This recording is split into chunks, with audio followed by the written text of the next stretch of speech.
This is Dakota Caldwell with my 320 CS 321 assignment for my final project from emerging technology. We're going to be talking about something interesting this time. It's not something so much as emerging technology rather than emergences that could really help technology along.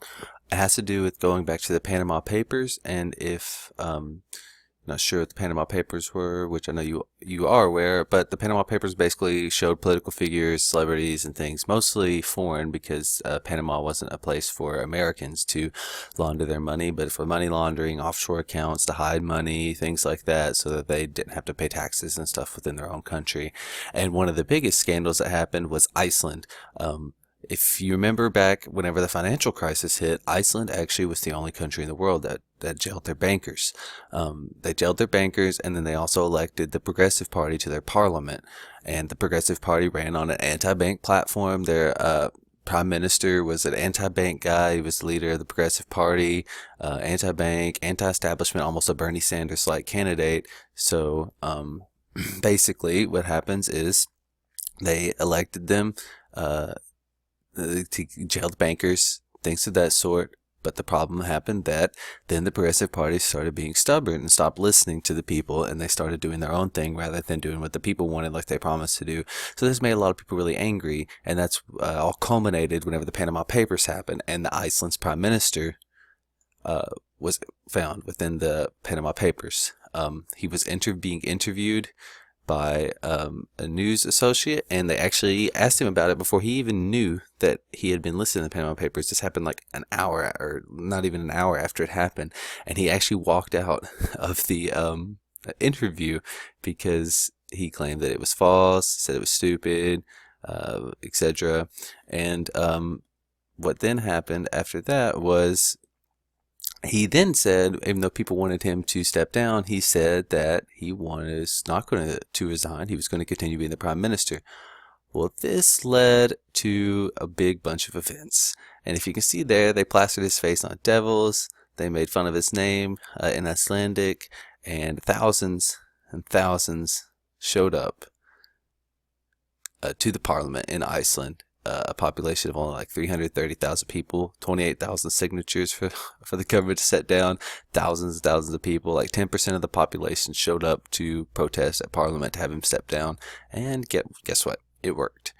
He stepped down, and they elected somebody else from Parliament to the Prime Minister, and that's going to go until later this year, whenever they have their new parliamentary elections. But the Panama Papers has definitely done what it's definitely made Iceland realize that even the people that they said that they wouldn't do these things will definitely do them, because Iceland has this pretty good track record of being a pretty good democracy when it comes to how the people actually are within it and how much they trust their government and stuff, and they actually make sure the government is responsible, because Iceland's very good about protesting and getting people out of office that they don't like. And then now we come to the main topic, because even before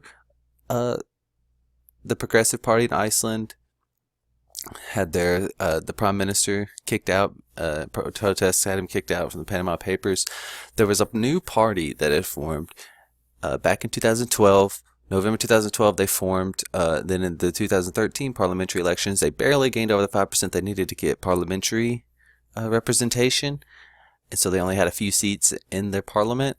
But they had rose to being the leader because people started getting sick of the Progressive Party because they weren't listening to the people like they said they would. They were just being stubborn, doing their own thing, weren't working with anybody, and showing no bipartisanship. So this party, actually, interestingly enough, is called the Pirate Party. It's part of the pirate movement that happened. And the Pirate Party it's basically a movement of freedom of the internet. And I go to Wikipedia because this is the easiest way for me to aggregate Icelandic parliamentary election results. And if you see here, 2013 is when the election is, and you see where the polls have the Independence Party actually leading. Oh, and that's an interesting note. The Progressive Party actually didn't win a majority in the 2013 parliamentary elections. They were the second most popular party, but then they created a coalition, and then the Progressive Party was the one who had the elected prime minister. But either way, you see here where it seems like the numbers are going down for like the parties, and then here, in about mid-2015, the Pirate Party starts to lead in polls, and they start to pull ahead, pull ahead, pull ahead, and it all culminates right in here, where the Panama Papers scandal is about to happen, and it happens, and then you see the Pirate Party leading at 43% to the next highest at 21.6%. So they have over a 20-point lead. That's almost unprecedented in Iceland politics, where a party is that popular ahead, and that's because Iceland's tired of the new politics, and they want to go to a new party that's come along, and they're pretty good about being free and the freedom of the internet. And there's even this right here that gives an aggregate picture, if it'll load.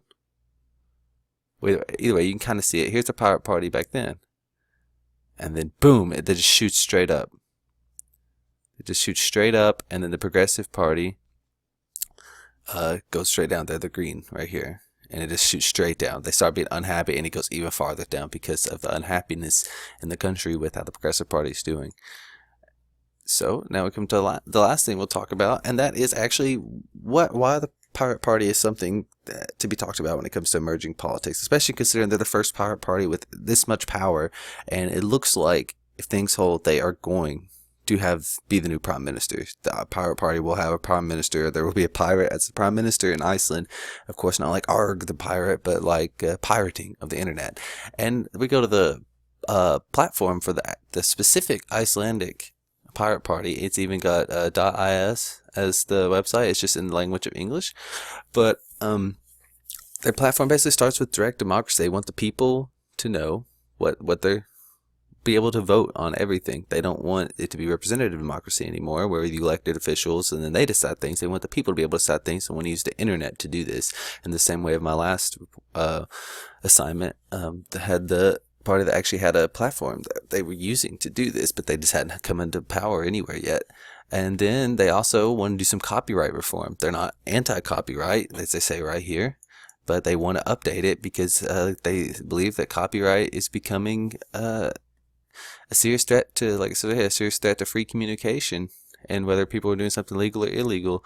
And they also want to apply the internet to do a lot of things. Their economic policy, actually, their economic policy is, they even say right here, they want to make an optimal environment for the internet so that there's a free market on the internet, and for current and future companies, Iceland, to grow with the internet and make an interesting enough an internet-based economy. No one's tried that before. Not that it will be only an internet-based economy, but they want to free up the internet in the hopes that it will create a boom in economy.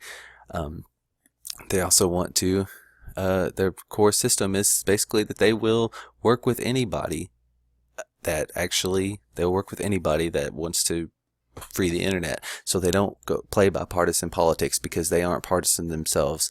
They have expanded their idea to include the internet among a bunch of different topics, but the main idea is if somebody wants to free the internet, they will work with them, because that's the way Iceland politics work. They do coalitions of the parties. And like I said, they want to add the internet to everything. They want to make it more important in education. They want to make it more important. They want to free the internet up as far as equality. They want to rewrite the constitution of Iceland because of how the internet's come along and changed things. They want to, like I said, add internet, make the internet a booming part of their economy. They basically want to take the internet, since it's become so influential in the world, and instead of doing like countries in America where they try and hold the internet and cage it, they want to free it up because they think it's beautiful, and they want to do something with it and see what comes of the world, what emerges in technology from the world if the internet's free. And Iceland's the only country in the world that's really trying to take step forwards to do that because of how their pirate party, it's not polling as high as it was, because I think it was more of like a reactionary thing when it happened, but they are still, other than one poll recently, polling in the lead. But it looks like either way they're going to have at least a good say in what's going on in Iceland politics. So keep your eye on Iceland as far as emerging technology. And I thank you. This was Dakota Caldwell with my assignment, the Pirate Party.